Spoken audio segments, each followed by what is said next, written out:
네, 지난 시간에 요 부분 했었죠. 아내왈 다니허 면이일즉 가오아.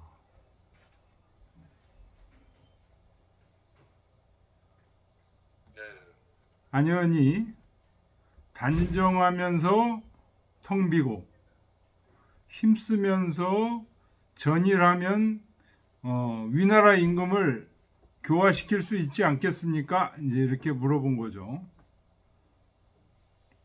그랬더니 공자가 왈, 오, 오가리요. 아, 어찌 가하겠는가. 그러니. 예, 여기 주어가 이기동 선생님은 주어를 지금 안연으로 보신 거고 다른 책들은 전부 위나라 임금으로 봤습니다. 그래서 위나라 임금이 이양, 위충, 공양. 여기서 양은 양기예요. 양기가 충만해서 공양, 거만하게 날뛰는 거죠. 채색부정, 얼굴색이 막 불그락불그락 해서 상인지소 불이, 보통 사람도 감히 어기질 못해. 얼굴이 막 불그락불그락 변하기 때문에 보통 사람들이 감히 어기질 못해. 그 다음에 인한 인지소감. 또 사람들이 느끼는 것을 인한은 이제 억압한다는 거죠. 제 앞에서 이 구용 여기심, 자기 마음과 용납되기를 구해. 그러니까 다른 사람들이 느끼는 거를 자기한테 맞추게끔 그렇게 강압한다는 거죠. 그래서 이를 이름하기를 일점지덕 불성이라. 날마다 조금씩 이루어지는 덕도 이루지 못한다. 이룰 사람이 못 된다는 거예요. 위나라 임금입니다. 주어가. 하물며 대덕호화, 큰 덕을 이루겠는가? 이런 위나라 임금이 그런 얘기입니다. 장집이 불화, 집은 여기서 이제 고집입니다. 고집이 세서 변화되지를 않아. 위나라 임금은 외합이 내부자, 겉으로는 그래 하고 수긍하는 것처럼 하지만 내면으로는 절대 받아들이지 않는다.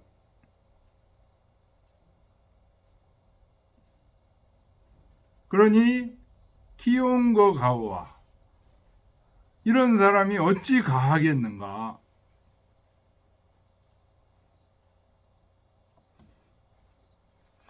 예, 이기동 선생님은 확실히 안연을 주어로 보신 거 확실하고요. 그러면 다른 주석가들하고 완전히 다른 의견이기 때문에 좀 명백하게 써주셨으면 이해하는 사람이 편했을 텐데, 또 명백하게 안연이라고 주어가 안연이라고 쓰지도 않으셨어요.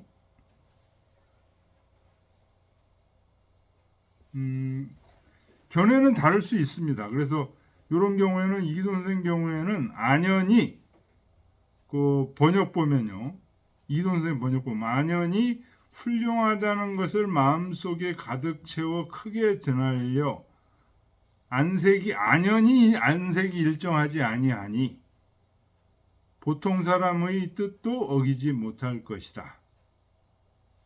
그러면서 다른 사람이 느끼는 걸 안연히 살펴서 자기 마음에 여기서 그는 저기죠. 위나라 임금 마음에 용납되고 합치되기를 구하겠는가, 그런 얘기. 안연히 주어인 것은 확실합니다. 이 선생님 글에서는. 그거를 명확하게 써주는 게 좋았을 것 같았습니다. 어쨌든 다른 책들, 여태까지 나와 있는 장자 주석의 책들은 전부 주어가 위군이에요. 위나라 임금. 자, 요거는 이렇게 정리하고요.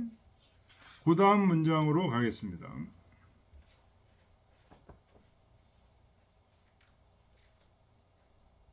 자, 그 다음 문장 보겠습니다. 연즉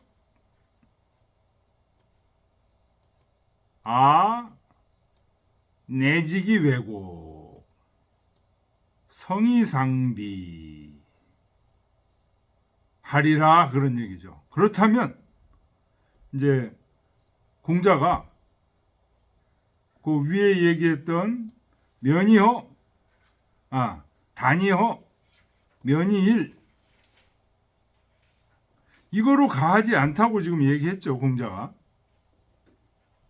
그러니까 안현이 다시 말하기를 그렇다면 그런 얘기입니다. 연즉 그렇다면 자기가 안현이 내지기 왜곡 성의상비하겠다 그런 얘기입니다. 내직 내면을 곧게 하고 내면을 곧게 하지만 왜곡 겉은 굽신굽신 한다는 겁니다. 강하게 이렇게 안 나가고 곡이라는 것은 굽었다는 거죠. 그리고 성의상비 내직이 왜곡하고 성의상비하겠다는 겁니다. 성의라는 것은 이제 앞에서 나왔던 장자의 주장 중에 성견이라는 게 있죠. 성견.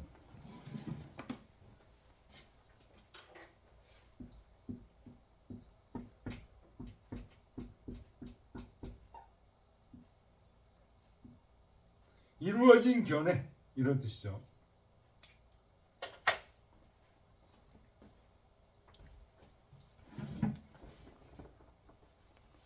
그러니까 여기서 성은 성견을 의미합니다.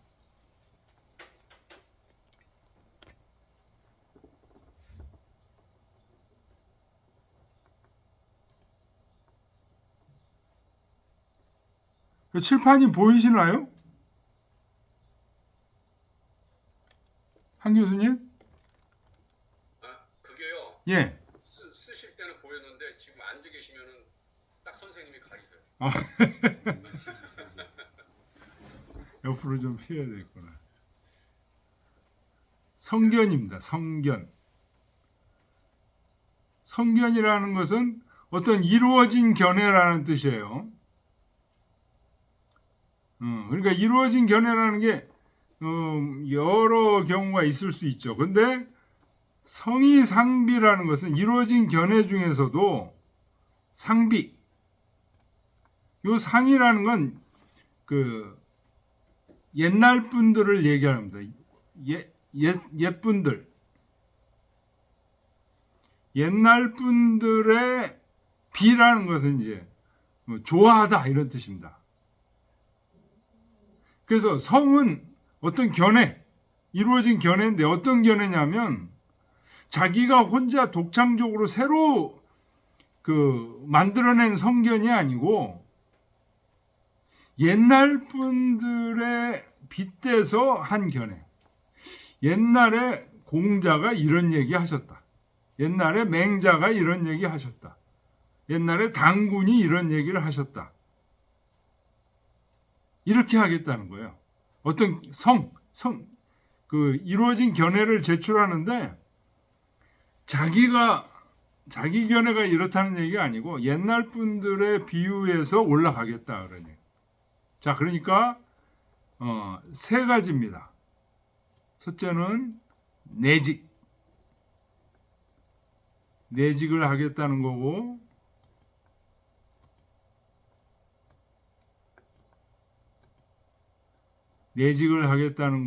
둘째는 그렇게 하면서 내직하면서 왜곡하겠다는 거고 바깥으로 굽신굽신하겠다는 거예요.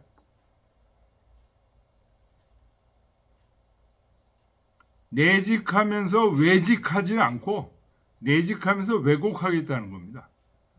그러면서 어떤 견해를 제출하는데 견해를 제출하는데 옛분들이 하신 얘기를 제출하겠다는 거예요. 자, 그 얘기가 이제 뒤에 설명이 나오는 겁니다. 내직자, 내직이라는 것은 내면으로 곧다는 얘기는 이거는 여천위도라 하늘과 같은 물이다.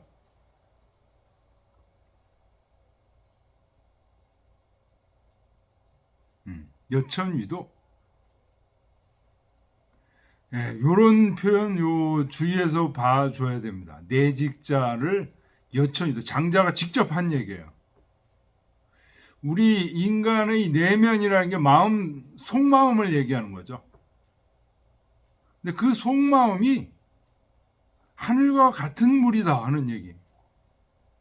하늘의 본질을 우리 인간 마음의 속마음으로 지금 보고 있다는 걸 알 수 있어요. 내직자 여천위도 하늘과 같은 물이야. 내면이 곧다는 것은 하늘과 같은 물이야. 여천위도자 하늘과 같은 물이라는 것은 지 천자지 여기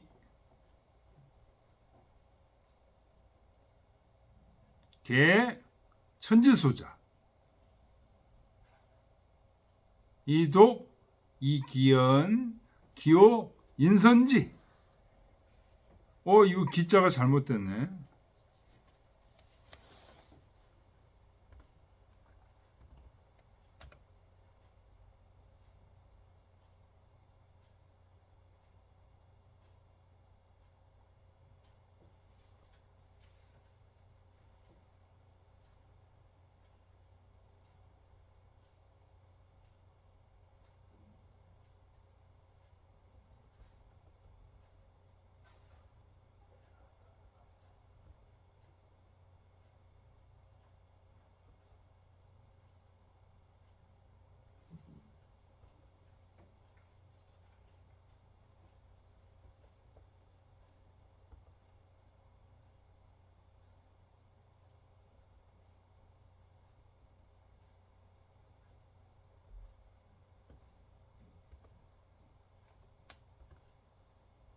기호자죠. 이 기자가 발할 기자입니다. 기호 이 인불선지야. 그러니. 자, 다시 보면 내직자, 내면이 곧다는 것은 여천위도 하늘과 같은 물이다. 하늘과 같은 물이라는 것은 알 수 있다는 거죠. 하늘과 같은 물이라는 것은 아는 것이다. 천자지 여기 개 천지소자.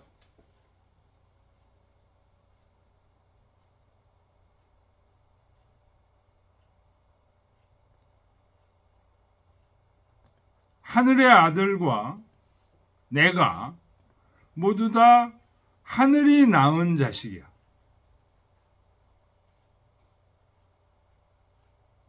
하늘의 아들과 내가 모두 다 하늘이 낳은 자식이야. 그러니까 예를 들어서 예수를 하느님의 외아들이라고 그러잖아요. 우리 외아들이라는 말은 여기서 이제 장자여 같은 경우에 안 쓰는 거죠. 예수도 하늘의 아들이고 나도 하늘의 아들이야. 지금 이런 얘기입니다.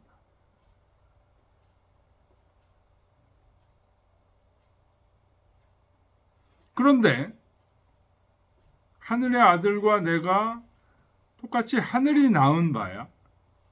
독, 이, 기연, 기호, 인선지, 기호, 이, 인, 불선지야. 그러니 오로지 나의 말을 남들이 선하다고 얘기해 주기를 기대하는가?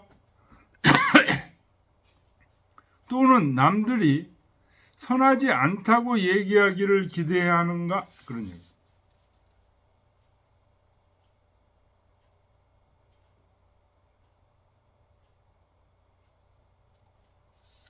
무슨 얘기냐면요. 지금 내직자, 내면을 곧게 하는 사람은 여천위도예요. 하늘과 같은 물이에요. 하늘과 같은 물이라면 내가 바로 하늘의 아들이야.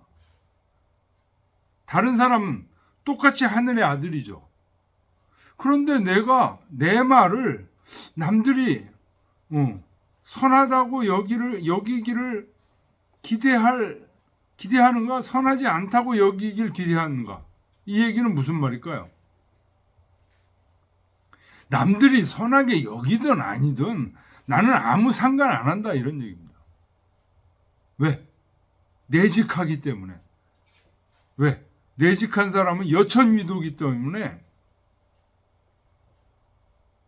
남들이 나를 선하다고 여기는 것을 기대하거나 남들이 나를 불선하다고 얘기하는 걸 기대하거나 이런 거를 하지 않는다는 겁니다.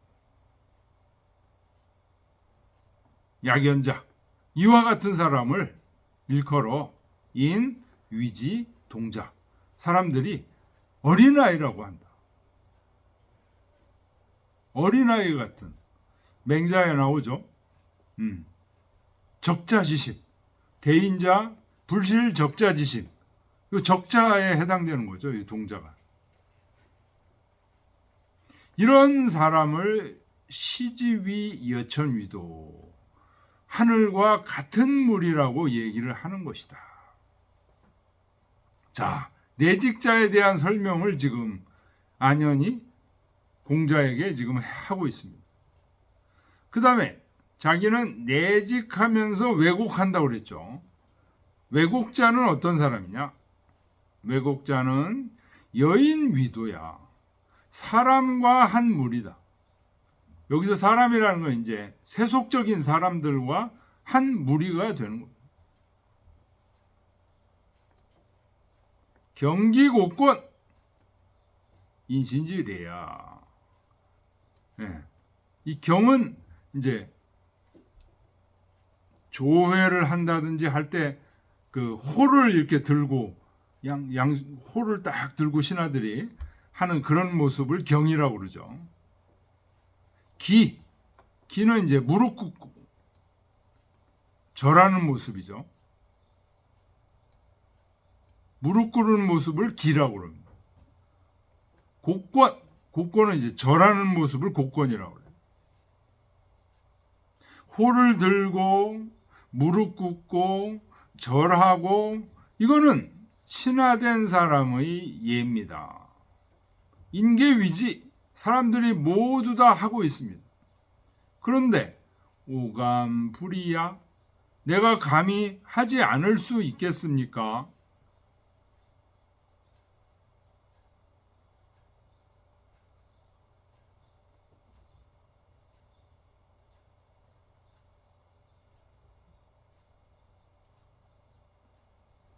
위 인지소위자 인역 무자원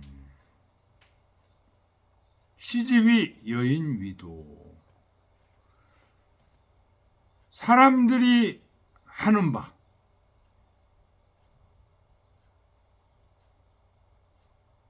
바대로 행하는 것.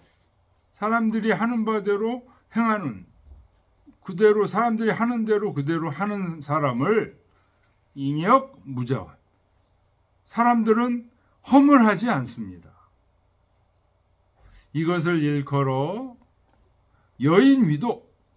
이것을 일컬어 사람과 세속적인 사람들과 한 무리가 됐다고 말하는 것입니다. 자,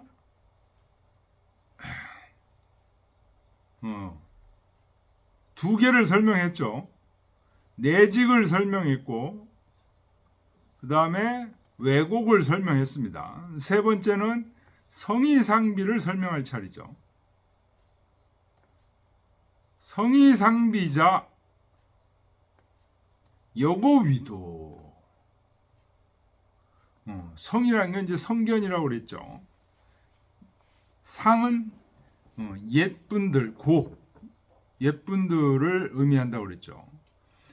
성견을 내는데 옛분들의 의지해서 성견을 낸다는 것은 이것은 여고 위도다. 옛분들과 한 무리가 되는 것이다. 그러니까 지금 이 내직은 여천 위도고, 그죠? 왜곡은 여인 위도고, 성이 상비자는 여고 위도다. 그러니 기연수교나, 그 말이 비록 교훈적이지만 적지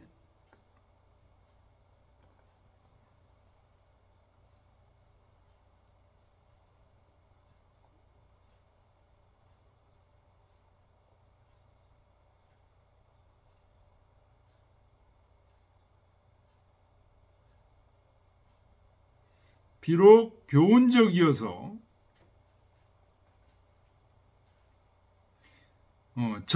적자가 꾸짖을 적자입니다. 적지실야, 실질적으로 꾸짖는 것이지만 고지유야, 비오유야. 옛날에 이런 꾸짖음이 있었다, 이런 얘기. 비오유야. 내가 꾸짖는 게 아니라, 그런 얘기.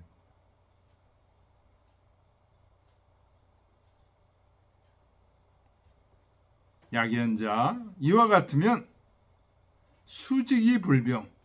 비록 고든 얘기를 하더라도 병통이 될 게 없습니다. 시지위 여고위도. 이것을 일컬어 옛사람들과 한 무리가 된다고 하니 약시즉 가오이까. 이와 같으면 가하겠습니까? 자, 지금 안현이 위날에 가서 이제 유세를 하겠다고 했더니 이러면 되겠습니까? 그랬더니 어떻게 이러면 안 된다. 이러면 되겠습니까? 하니까 이러면 또 안 된다. 이 얘기를 지금 계속 하고 있는 겁니다. 그 정도 갖고 안 된다.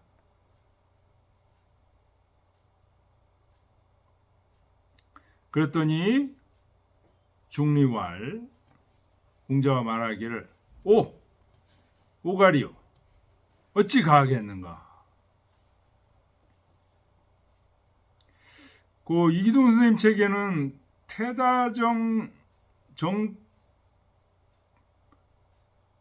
태다정법이 불첩 이렇게 돼 있는데 대부분 책들이 태다정에서 끊습니다. 태다정 그 다음에 법이 불첩이에요.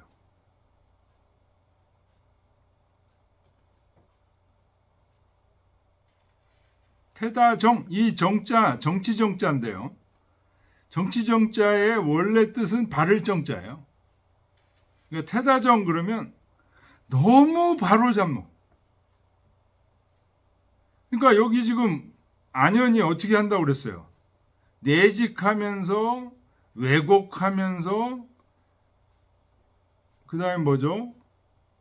성의상비한다고 그랬죠? 성의상비하는 것이 사실은 어떻다는 거죠? 옛 것을 비유해서 꾸짖는다는 거죠. 위 임금을 꾸짖는다는 거죠. 그 다음에 여기 내직도 전부 고든 거니까 외면적으로는 굽신굽신해도 내직이 있으니까 꾸짖는 게 많아. 이 세 개 중에서 두 개는 지금 꾸짖는 거예요.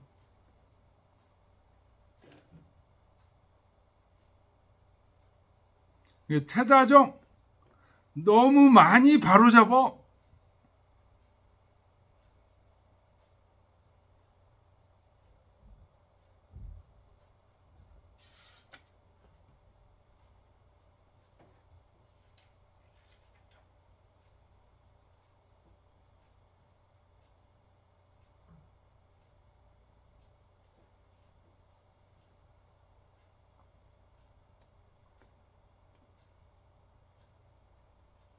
법이 불척.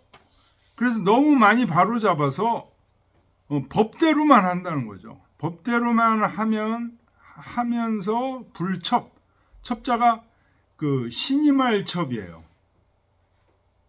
법대로만 하다 보면 신임을 못 받는다 이런 얘기.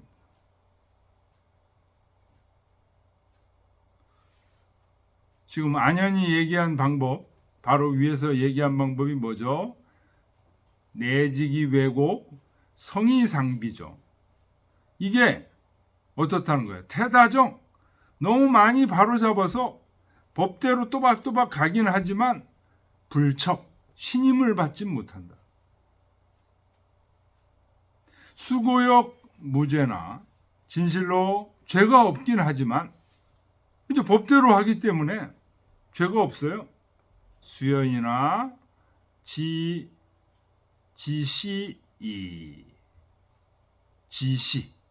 여기에서 그칠 뿐이다. 그냥 그 정도야. 부 호가의 급차리요. 부 호가의 급화리요. 대저 호는 이제 어찌 그런 얘기입니다. 어찌 변화에 이르겠는가? 변화라는 건 이제 위 임금을 변화시키는데 이를 수 있겠는가? 그 정도 해가지고는 위 임금을 변화시킬 수가 없다. 왜 변화시킬 수 없냐? 유 사심자야라. 유는 이제 여기서 여전히 그런 얘기입니다. 유의 용법이 이제 여러 가지 있는데 여기서는 여전히 사심자야라.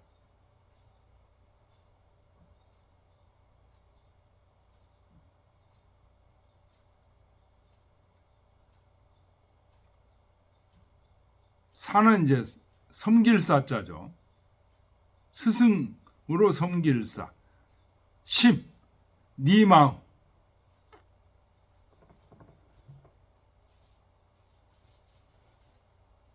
네 마음을 여전히 섬기는 거죠.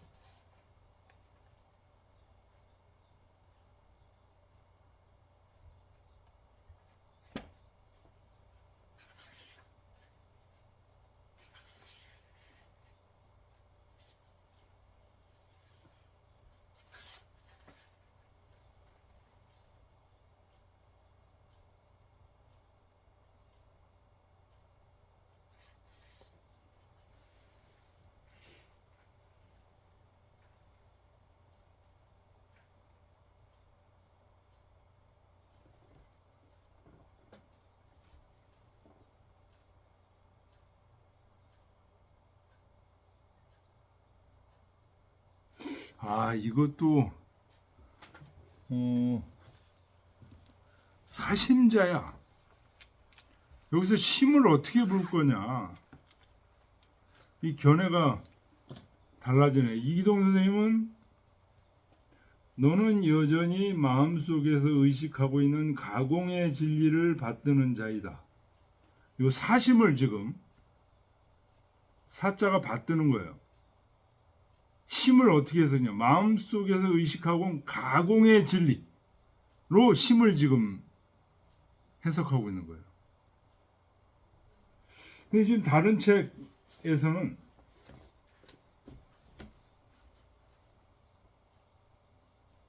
사심자는 여기서 오히려 순수한 마음을 따르는 것이어야 된다. 사심자야. 순수한 마음을 따라야지. 순수한 마음을 안 따르니까 너는 위임금을 변화시키지 못해. 이 사심에 대한 해석이 또 정반대가 되고 있네요. 박세당 선생도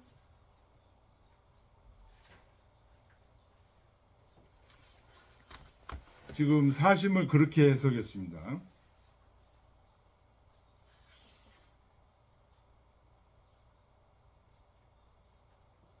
사심이란 그 진성을 비우고 진성을 따라서 비우고 전인하여 다른 것이 섞여들지 아니함을 말한다. 사심, 순수한 마음을 따르는 것이어야 된다.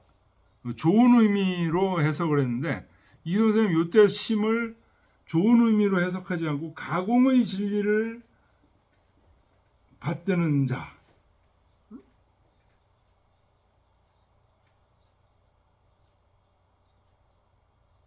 해석을 했어요.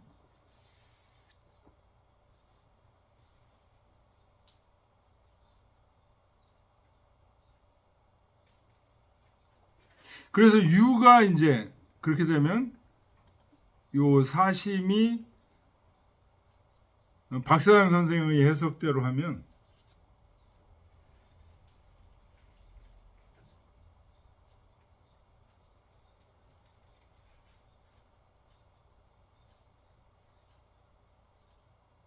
참된 마음을 따라야 된다 이런 얘기예요. 유가 명령의 의미로 해석된다. 사심이 참된 마음을 섬기는 거예요. 참된 마음을 섬기는 것을 따라야 된다.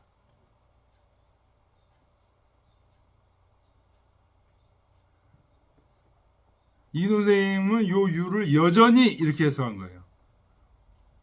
여전히 가공의 진리를 받드는 자이다.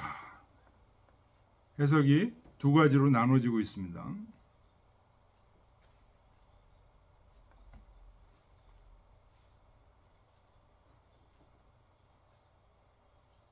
자, 어쨌든 그 다음을 보겠습니다. 아내왈 오무이진의 간문기방인이다. 자, 지금 이렇게 하겠습니다. 이렇게 하겠습니다. 계속 나오는데 오가리오. 어찌 가겠는가? 이래서 안 되고 저래서 안 되고 계속 얘기하니까 오무이진의 저는 더 나아갈 수가 없습니다. 간문기방하노이다. 감히 나아갈 수 있는 방법을 묻습니다. 자, 위임금에게 가서 잘 유세를 하려면 어떻게 해야 되는지 방법을 알려주십시오. 이런 얘기죠.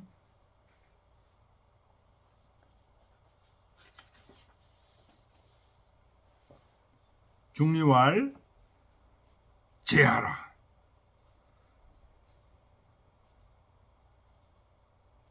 이 제가 이제 제기할 제자죠. 오장 어약. 이때 약자는 너라는 뜻이죠. 내가 너에게 말하겠노라. 유심히 위지 기이야. 여기서 유심이라는 것은 어떤 욕심을 얘기하는 겁니다. 욕심을 가지고 위지. 여기서 위지는 뭘까요?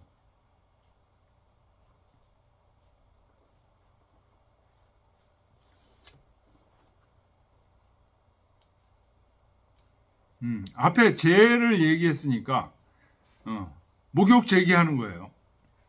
욕심을 가지고 목욕 제기하는 게 기이야? 쉽겠니? 그런 얘기. 유심, 욕심을 가지고 위지. 위지는 앞에 죄가 나왔기 때문에 그 목욕 제기를 하는 거예요. 욕심을 가지고 제기를 해. 마음을 깨끗이 비워.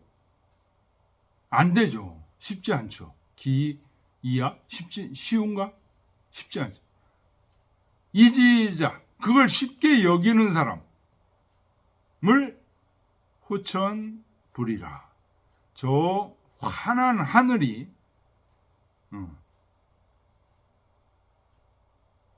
마땅히 여기지 않을 것이다. 그것을 쉽게 여기는 사람은 저 하늘이 마땅히 여기지 않을 것이다.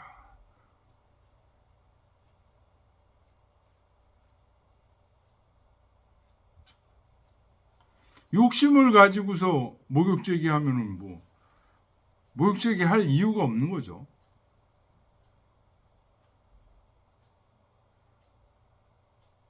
자, 그래서 목욕 재개해라. 이런 얘기를 공자가 이제 하신 거죠. 그랬더니 아내와 안연이 말하기를 회지갑인 저의 집은 가난했습니다. 유 부름주 불려훈자 수월의 오로지 술을 마시지 못하고 불여훈자 여자가 이게 먹을 여자예요. 후는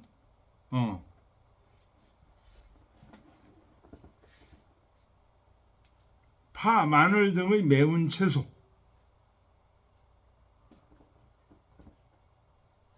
그래서 이런 채소나 마늘 이런 것들을 먹지 못한 거예요.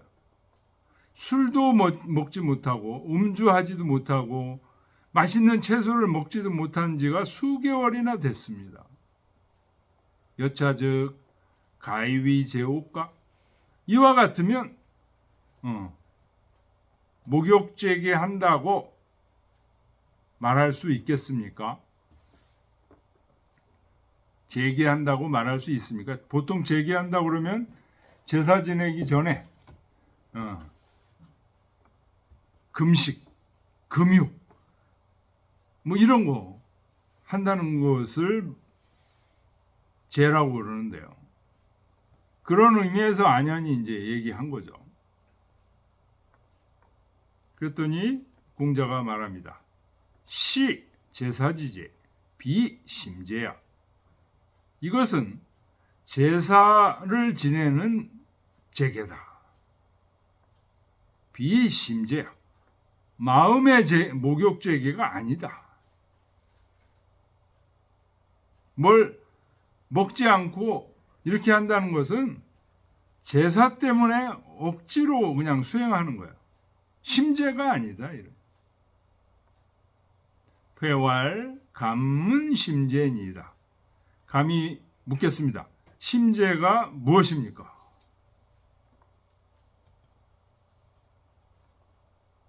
중리왈 약 일지 무 청지심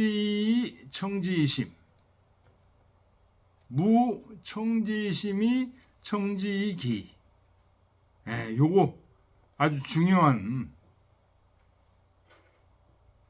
그 다음까지도 아주 중요한 겁니다. 이게.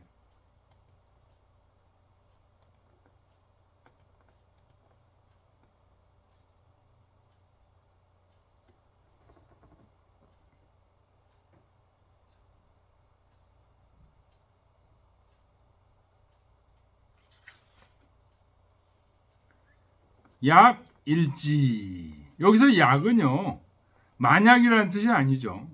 너는 약이 너라는 뜻으로 쓰이죠. 너는 일지 뜻을 전일하게 해라. 뜻을 전일하게 해서 무청지이 귀로 뭔가를 들으려고 하지 마. 귀로 뭔가를 들으려고 하지 말고 청지심 마음으로 들으려고 해라. 무청지심 마음으로 뭔가를 들으려고 하지 말고 청지 귀로 들으려고 해라.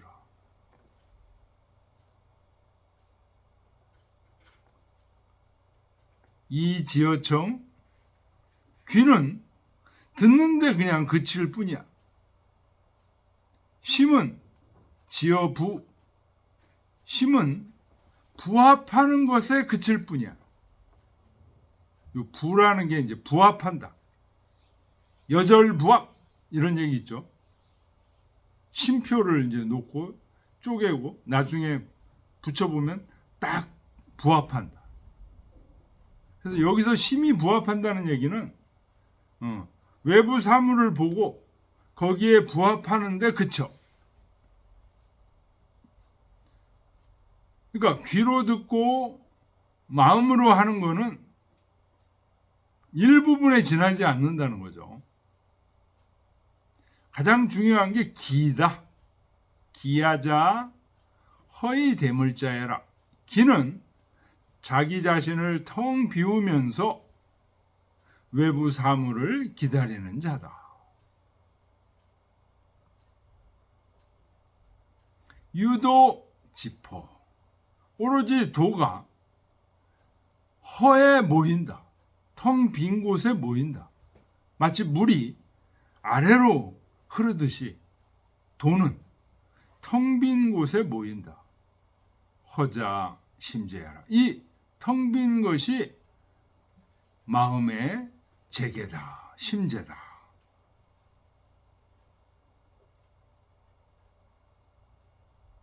그러니까 이제 성리학자들의 이기론으로 봤을 때는 여기서 장자가 얘기하는 기는 사실은 리입니다.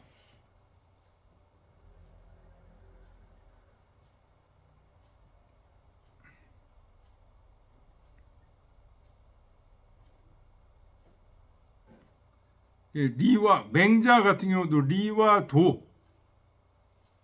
도와 리를 같이 쓰죠. 그래서 도는 빈 곳에 모인다. 굉장히 철학적인, 지금 장자 시대에는 공자나 맹자나 이런 사람도 이렇게 철학적인 얘기를, 도기의 얘기를 하지 않는데, 도와 허 이런 얘기를 하지 않는데 지금 여기 장자가 이런 얘기를 지금 하고 있어요. 그래서 유학의 이론들과 이 장자의 이론들이 이제 함께 그 발전하는 게 성리학입니다.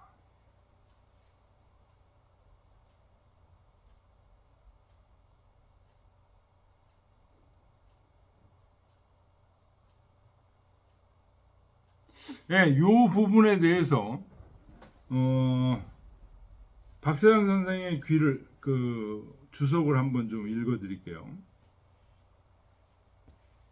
박세장 선생 말씀은 이렇습니다. 귀로만 듣지 말고 마음으로 들어야 하며, 마음으로만 듣지 말고 귀로써 들어야 된다. 마음으로 들으면 마음이 전일해지고, 귀로써 들으면 귀가 비워진다.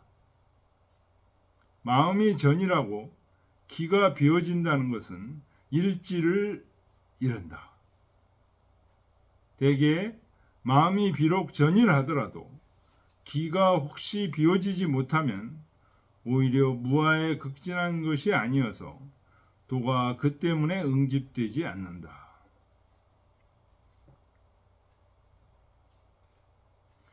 박세당 선생은 이 귀가 아니고 이게 리다, 이런 얘기는 안 하세요. 왜냐하면 리론자는 아니기 때문에 그냥 여기서 얘기하는 기를 그대로 받아들이고 있어요. 장자가 얘기하는 기를 이기론에서 기론으로. 박세장 선생은 리론자는 아니에요.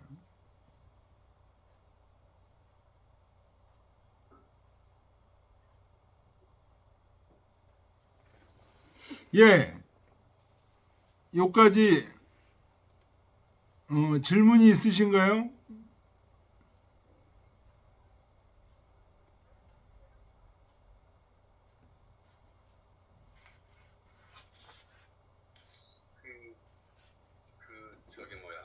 네. 여전히 좀 이렇게 의문인데요. 네. 지난번 거기 그 문장하고 네네. 앞문장하고 그 뒷문장을 보면은 네. 끊임없이 아내에 대해서 공자는 아내에 대해서 아내의 방법에 대해서 옳지 않다라고 말씀하시는 것 같아요. 그렇죠. 그렇다면은 굳이 위나라 왕이 어떻다 저떻다 이렇게 얘기할 필요가 없어 보이거든요. 그러니까는 그 전 문장에서 보면은 관룡봉하고 비간을 죽였다라는 얘기가 나오는데 그 사람들은 결국에는 그 백성을 어루만지면서 아랫사람 신분으로 윗사람을 거역한 사람들이다. 그거는 명예와 실익을 추구한 자들이다. 명예와 실익은 성인도 감당 못한다. 하물며 너는 음. 그게 되겠냐? 너는 네 얘기 좀 한번 들어보자. 음. 그러니까 그럼 나는 명예와 실익을 추구하지 않습니다. 나는 마음을 비웠습니다. 그리고 열심히 충심으로 마음을 내면은 되지 않겠습니까? 이런 의미인 것 같거든요. 예. 그러니까는 공자가 아이고 네가 비웠다고 하지만은 그게 빈 것 같지가 않다. 빈 게 아니지 않느냐. 그리고 그 사람들은 고집불통이라서 네가 아무리 겉으로 잘하는 것 같고 안으로 충심을 내보이는 것 같지만 그게 네 뜻대로 되지는 않을 거다. 그러니까 그 다음에 아내가 또 그런 마음속에서는 정직하지만 겉으로 아주 납작 엎드리고 그리고 내가 뭔가 내 말이 통하더라도 그건 내 말이 아니라 옛사람들의 말씀입니다. 네. 라고 하면 어떻겠습니까? 그러니까 또 공자가 그것에 대해서 또 쭉 말씀하시잖아요. 네. 그러니까 이랬을 때의 이 말 자체가 네. 계속 네 마음을 비워라 하는 것이 연결이 된 것 같은데 네. 그 지난번에 우리가 막혔던 부분이 지금 선생님께서 말씀하신 또 이제 다른 선생님들의 말씀 원본하고 이렇게 했을 때 네. 박사장 선생도 그렇고 이걸 그 위나라 왕으로다가 얘기를 해버리면은 이 문장에서는 단정하면서도 마음이 비었으며 부지런하면서 한결같으면 되겠습니까? 이것에 대한 공자의 답변은 없어 보이는 거죠. 그 다음에 그냥 훌륭하다는 걸 위나라 왕이 훌륭하다는 걸 마음속에 가득 차가지고 뭐 안색이 지금 보통 사람들의 마음도 못 바꾸고 그러면서 뭐 누구하고 한 마음이 되겠느냐 뭐 이렇게 위나라 왕에 대해서 쭉 얘기를 하면은 이 단정하면서도 마음이 비었으며 부지런하면서도 한결같으면 되겠습니까? 라는 것에 대한 그 답변은 공자의 답변은 무엇이라고 봐야 되는 건지 그러니까 뭔가 답변이 있으니까는 다시 또 아내가 그렇다면은 그거 말고 저는 그럼 더 정직하고 겉으로 납작 엎드리고 뭐 제가 옳은 말을 했다 하더라도 다 옛사람한테 비견하겠다 그럼 되겠느냐 그것도 안 된다 그러면은 좀 뭘 나는 더 이상 드릴 말씀이 없으니 말씀을 좀 해주십시오 이렇게 되는 것 같은 느낌이 그러니까 뒷문장이 그 문장은 그냥 볼 수도 있고 앞뒤 문장하고 좀 연결이 좀 안 되는 것 같은 그런 느낌이 드는 거예요.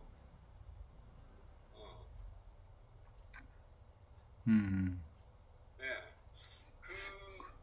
그래서 아마 이게 이기동 교수님도 굉장히 고민 많으셨을 것 같다라는 생각은 들어요. 네. 이기동 교수님 분명히 옛날 분들이 하신 걸 다 읽으셨을 거란 말이에요. 그렇죠. 읽었죠. 네, 네. 다 보셨을 텐데 왜 이렇게 했을까 보면은 그 말이 제가 저도 여러 번 이거 한번 읽어봤어요. 계속 앞뒤 그 안에서 앞에서부터 어떤 얘기가 이루어져 왔는지 이렇게 보니까는 그거는 역시 뭐 선택의 문제지만은 누구나 뭐 선택의 문제지만은 그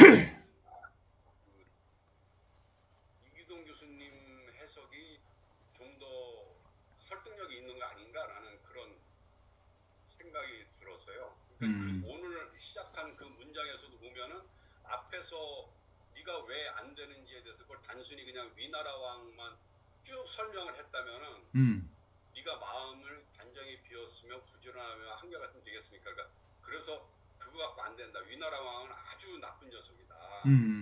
그거 갖고 안 된다. 그리고 그럼 또 이제 이렇게 되는 거죠. 그렇다면 저는 납작 엎드리겠습니다. 그럼 되겠습니까? 이렇게 봐야 되는 거거든요. 예. 그러면은 이 아내가 그 공자는 계속 아내에 대해서 그 마음을 비워야 된다는 것에 대해서 관심을 갖고 쭉 얘기를 하는데 여기서는 위나라 왕이 이렇기 때문에 안 된다라는 거는 좀 다른 쪽으로 다 가는 것 같아요. 그러니까 네가 지금 잘못 생각하는 거다라는 말을 끊임없이 해오다가 갑자기 이번에는 그거 안 돼.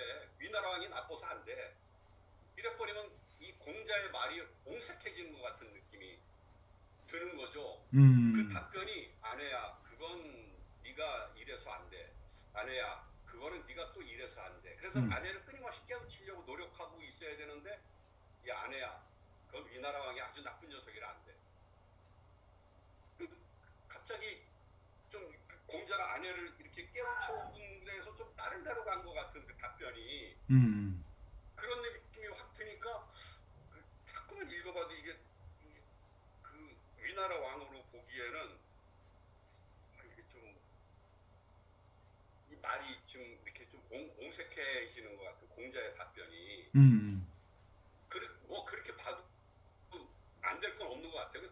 뭐 위나라 왕이 나빠서 그래. 그러니까 그럼 납작 엎드리겠습니다. 네. 뭐 이어지긴 해요. 네. 이어지긴 하는데 지금까지 계속 아내의 태도, 아내의 마음이나 아내의 태도나 아내의 지식이나 뭐 이런 본성이나 이런 걸 갖고 쭉 얘기를 해왔는데 갑자기 핑계가 안 된다는 얘기가 위나라 왕이 이래서 안 돼. 나빠서. 그래버리면은 그럼 제가 아무리 나빠도 제가 좀 설득할 수 있을 것 같다라는 아내가 그거는 답변이 아내를 굴복시킬 수 있는 답변치고는 좀 옹색한 답변이 아닐까. 그래요. 그런 그렇네. 생각이, 네. 쭉 모든 걸 보면 그래서 야 위에 뭐 비견이나 이런 사람들 다 이게 윗사람한테 대들어서 그런 거야. 그 명예를 탐한 거거든. 아유 저는 명예 없습니다. 마음 비웠습니다. 그리고 아주 충실하게 그 사람 마음을 이끌려고 노력하겠습니다. 야, 네가 벌써 네 마음속에 지금 명예욕으로 가득 차 있는데 누구를 설득한다는 거야? 그게 되겠냐 그게? 너 그렇게 울그락부락하고 이러면은 보통 사람조차도 마음을 바꾸지 못할 텐데 왕의 마음을 바꿀 수 있겠어? 더군다나 그 사람 아주 그냥 성질이 고약한 사람이라고 그러는데 네가 아무리 겉으로 잘하고 마음속으로 다 충실을 보인다 한들 그게 되겠니? 네 얘기 한번 해봐. 얘기를 해봐. 어떻게 해서 된다는 건지. 아유, 그러니까 저는 마음을 비웠을 뿐만이 아니라 그러면서 이렇게 얘기를 이어가니까 그것에 대해서도 또 공자가 또 그거 안 되지. 이렇게 얘기되는 게 그 얘기의 수순상 그 공자가 이제 장자가 공자의 입을 통해서 아내를 깨우친다라는 그런 그래서 아내의 결함을 갖고선 자꾸 얘기를 했을 때 아내가 저 두 손 들었습니다. 잘 모르겠습니다. 좀 한 수 가르쳐 주시죠. 이렇게 돼서 아내가 굴복을 할 것 같은데 그건 안 되지. 위나라 왕이 얼마나 악독한 녀석인데 그게 뭐 갖고 안 돼. 그 사람은 그냥 보통 사람들 다 그냥 굴복시키고 자기 뜻대로 그냥 막 하는 사람이야. 네가 그런 사람을 대덕원고사하고 소득도 없는 사람을 갖다가 네가 뭐 굴복시킬 수 있겠니? 이러면 이 대답이 좀 그 사람이 나빠서 네가 안 된다라는 게 된다는 거죠. 지금까지는 네가 이런 결함이 있어. 그거는 이런 결함 때문에. 그거는 네가 이래서 이래. 그래서 계속 아내를 질타를 하다가 갑자기 저쪽으로 갔다 오는 게 좀 저는 그런 생각이. 아유, 아주 그냥 열심히 연구하셨는데요. 연구가 아니라 이게 자꾸 그게 안 넘어가니까는. 그래서 지난번에도 이거 주어가 위나라 왕입니까? 그래서 제가 한 두세 번 여쭤본 게 예. 위나라 왕이면 이게 어떻게 되는 거야? 갑자기 위나라 왕에 대해서 말씀을 하시지 공자가 이런 생각이 들어서 의문을 갖기 시작을 했는데 뭐 그렇게 봐도 뭐 정이 안 될 건 아닌 것 같은데. 그렇죠. 예. 그런데 좀 오히려 좀 그 설득력이 좀 약한 거 아닌가? 아내를 설득하는 데 있어서 좀 설득하기에 좀 약한 부분이 있다, 좀 옹색하다 그런 생각이 좀 들더라고요. 그래서 위나라 왕을 주어로 했을 때는 공자가 좀 이러면 좀 올리지 아내한테 좀 아내가 여기에 불복당할 것 같지는 않은데 라는 그런 생각이 들더라고요. 결국에는 그 다음 문장 오늘부터 한 문장에서 이제 그 다음 문장에서 그 문장에서 이제 굴복을 하잖아요. 저는 예. 더 이상 그러니까는 거기까지는 아내를 끊임없이 아내야, 네가 지금 다른 그 위난에 처한 그런 나라에 가가지고 네가 뭘 할 때가 아니야. 왜요? 그러니까 네가 지금 그런 준비가 안 돼 있어. 네가 하산할 준비가 아직 안 된 거야. 그리고 그걸 쉽게 참견할 일도 아니야. 뭐 이렇게 해서 계속 아내를 갖다가 설득해가는 과정 속에 이 공자의 말씀이 있었을 때에 아내가 나중에 아우 그렇군요. 그러면 어떻게 하면 좋겠습니까? 이렇게 나올 것 같은데 좀 그런 생각이 들었어요. 제 예, 생각에. 예. 어.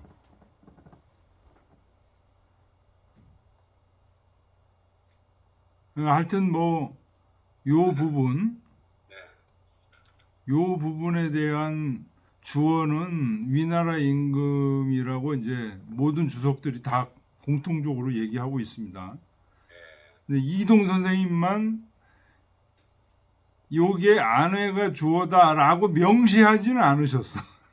네. 명시하지는 않으시고, 해설에는 아내가 주어인데 예. 여기에는 아니 해설에도 아내가 주어라고 명시하지는 않으셨어요. 음, 그죠? 일단 잘 읽어보면은 네, 이해가 가요. 그런데 음, 단정한 사람은 남에게 단정하게 보이는 의도가 있는 사람이다. 우선 해석에서 아내가 주어가 없어요. 음. 그죠? 근데 이런 게 있죠. 아내는 스스로 그러한 사람이라고 자처했다. 아내는 또 스스로를 그러한 사람이라고 자처했다. 어디? 그러니까는 그 해석에? 바로 해설에 보면은 응. 단정한 사람은 단정하게 보이려는 의도가 있는 사람이다. 그는 남에게 단정하게 보이는 것이 이익이 될 경우 사람들은 단정하게 차려입니다. 외판원들이 대체로 그러하고 사기꾼들이 그러하다. 그러므로 욕심 없이 마음을 비운 상태에서 단정한 경우만이 참으로 단정한 것이라고 할 수 있다. 아내는 스스로 그러한 사람이라고 자처했다.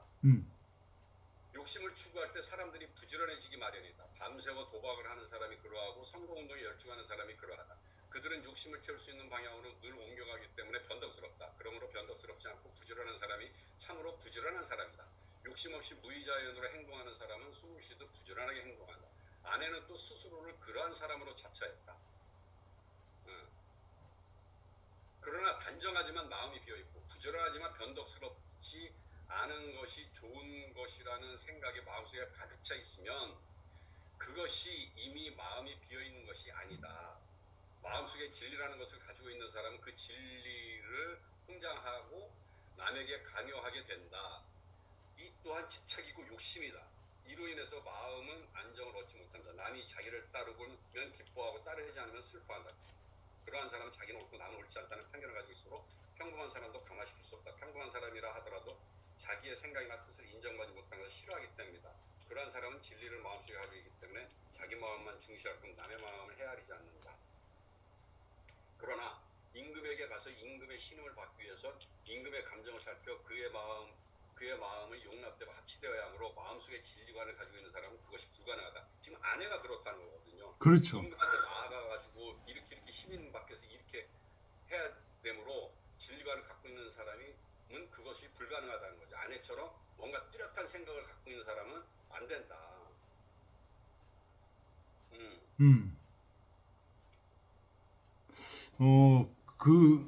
그러니까 이게 해설 속에서는 안연이 주어로 나와 있네요. 예, 안연을 두고선 이렇게 지금 쭉쭉쭉쭉 얘기를 하는 거거든요. 그래서 맨 끝에 보면은 네가 아무리 겉으로 상대의 비위를 맞추고 마음속에서 충심으로 존경한다 하더라도 결코 대덕을 이룰 수 없다. 이러한 이유로 따라서 장자는 공자의 입을 빌려 아내의 불가함을 다시 역설했다. 맞아요. 아내 네가 그렇게 해서 안 돼. 라고 너 지금 네 마음속에 욕심으로 가득 차 있구만. 뭘 단정하고 뭘 해봐야 그게 되겠니? 그것을 지금 단정하는 것 자체가 네가 남한테 잘 보이려고 노력하는 거고 열심히 하는 것도 남에게 잘 보이려고 열심히 하는 것이니 그 둘 다 그게 다 욕심 아니겠니? 왜냐면 그 앞에 명예와 욕심 때문이라고 비견이 죽은 거 이런 얘기를 했으니까. 어, 그러니까 너도 비견처럼 너도 죽을 거다. 넌 그 비운 게 아니다. 그 얘기를 하고 그럼 나는 그럼 완전히 뭐 겉으로는 이렇게 해서 비우겠다. 이렇게 이제 그다음에 또 얘기가 나오는 거 아닙니까? 예, 맞습니다. 그런데 하여튼 그 번역 국역에는 안연이 명시돼 있지 않아요.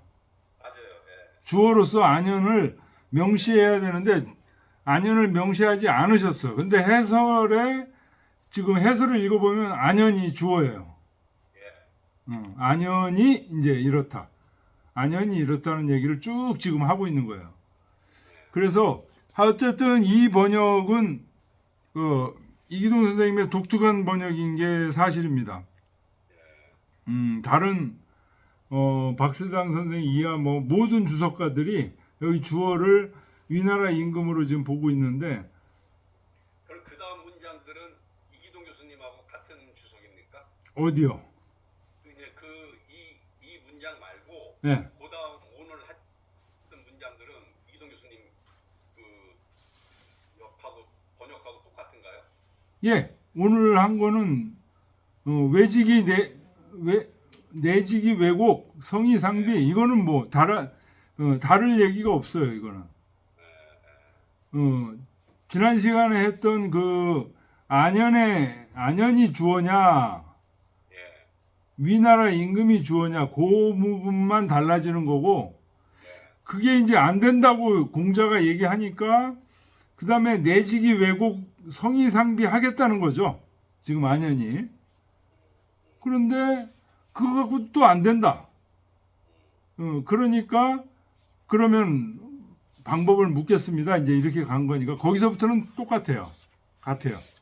딱 거기만 지금 그러니까 여기 원문에서 보면 부 이양 위충 공양 채색부정 상인지 소불이 인한지 소감 이 구용 여기심 명지왈 일점지덕 불성 이황대덕 호화 장집이 불화 여기도 마찬가지. 여기도 지금 그 이기동 선생님은 주어가 안연이에요.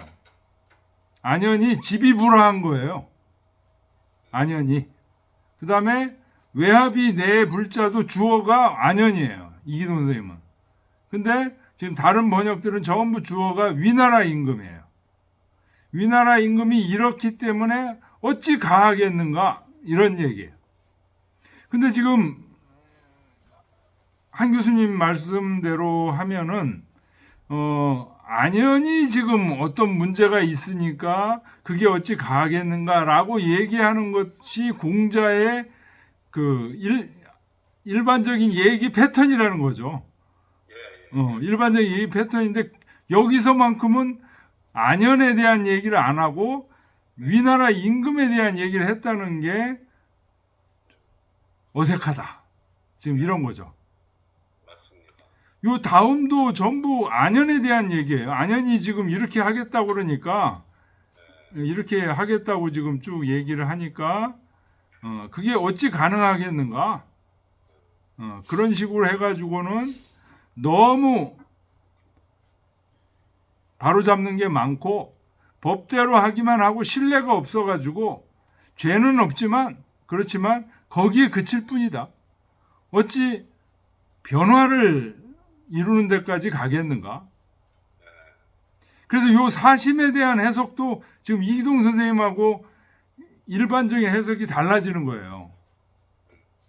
그래서 사심이 박세당 선생님이 이걸 본심으로 보는 거예요. 본심을 섬김을 따라야 된다. 이렇게 해석을 하는 거죠. 그래서. 근데 이기동 선생님은 요게 거짓된 마음을 오히려 섬기는 것이다. 그래서 지금 그 해석이 요까지 지금 다 달라지는 거예요. 요 사심에 대한 해석까지 서로 갈라져요. 지금.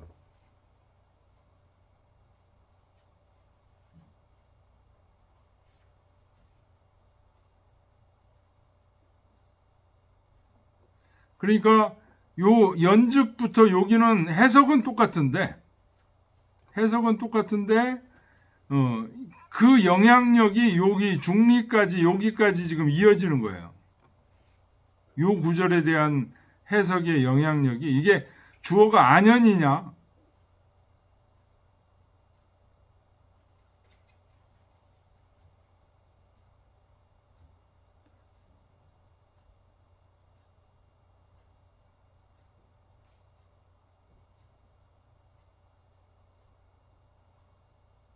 그래서 거기서 보면은 공자가 말했다. 아, 어떻게 되겠는가? 아까 그 뭐 정치 얘기하는 데 있잖아요. 예, 여기 해석에는 정치 방법이 너무 많으면 신뢰받을 수 없다. 여기에서 보면은 네, 너는 여전히 마음속에서 의식하고 있는 가공의 진리를 받드는 자이다. 이 해석이 다르다는 거잖아요. 그죠? 그렇죠. 예.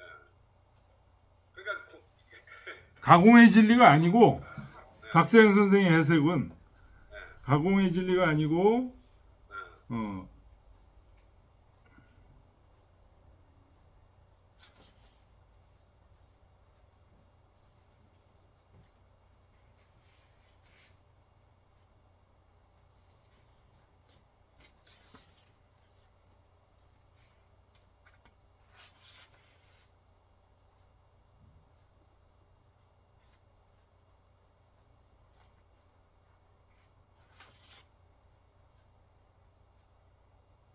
사실 참된 마음이라고 아까 말씀. 예, 순수한 마음을 따르는 것이다.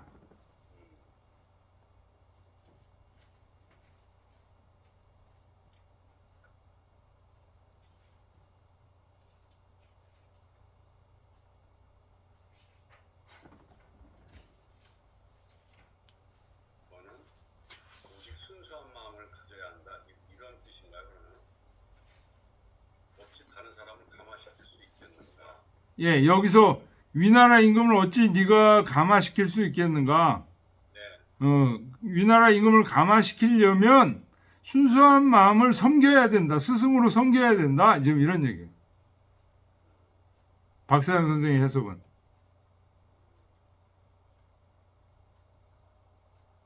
그러니까 여전히 주어가 위나라 임금이에요. 위나라 임금을 어찌 변화시킬 수 있겠는가? 위나라 임금을 변화시키려면 순수한 마음을 스승으로 섬겨야 된다.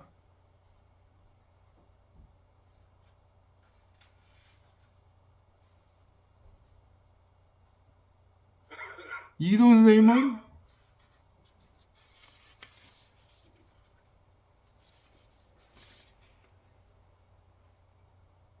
그러면 공자가 말했다. 가다듬어라. 내가 곧 너에게 말해주겠다. 잔뜩 가지고 있으면서 가다듬는다면 쉽게 되겠는가? 그러면 이 말도 가공의 진리를 받드는 자라고 얘기해서 이 말도 해도 연결이 되고, 지금 박세당 선생처럼 너는 순수한 마음을 가져야 된다 라는 말에도 연결은 되거든요. 둘 다. 그렇죠. 순수한 마음을 받들어야 된다. 그러니까 심재로 이어지잖아요, 이 얘기가.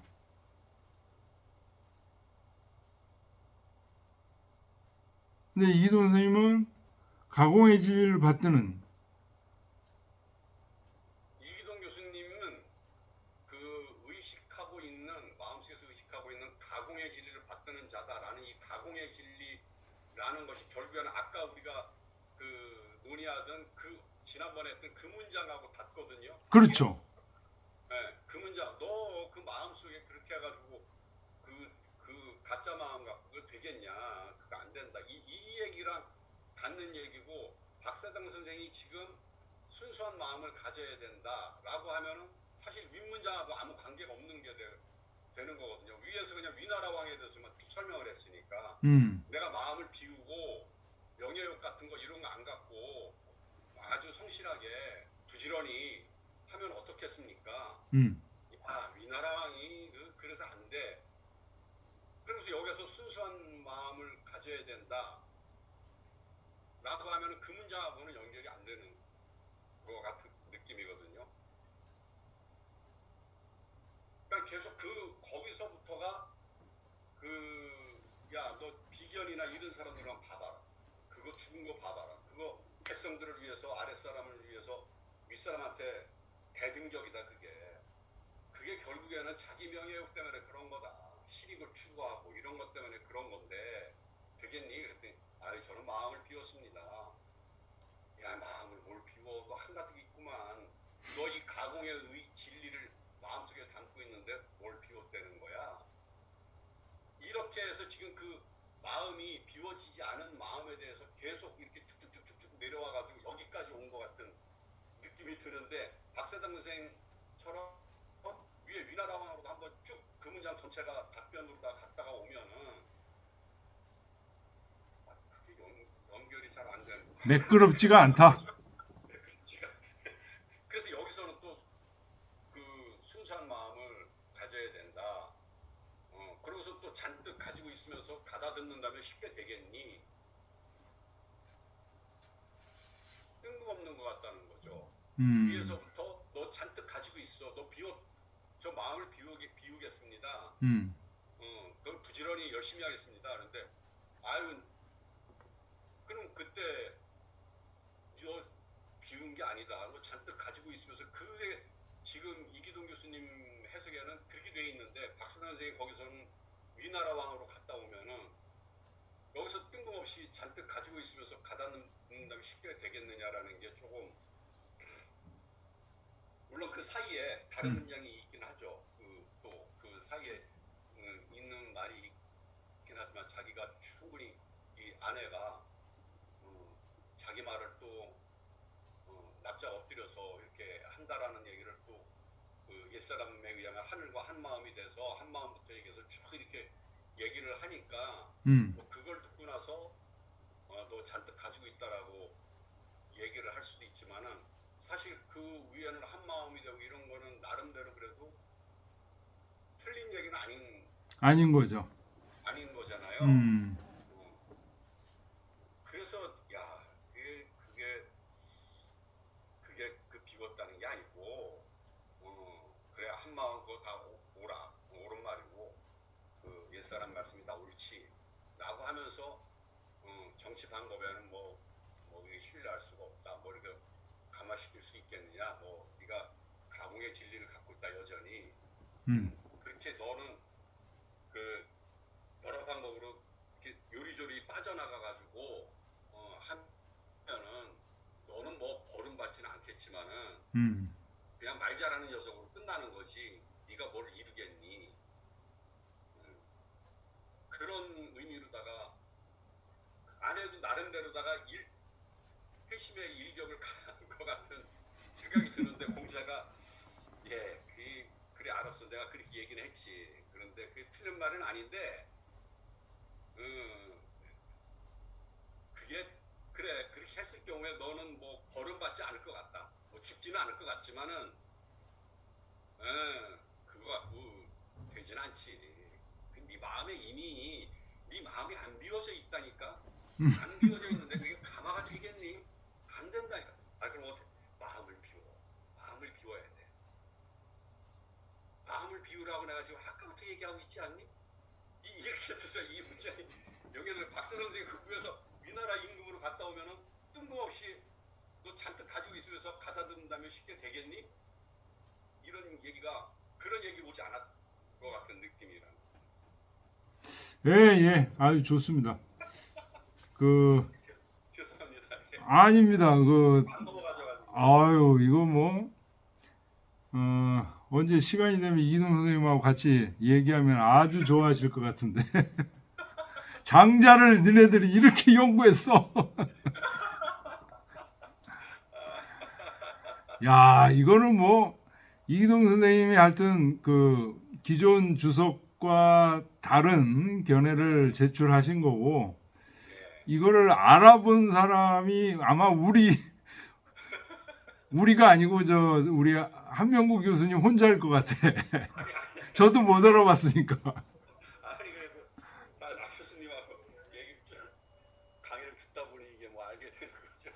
뜬금없이 되겠어요.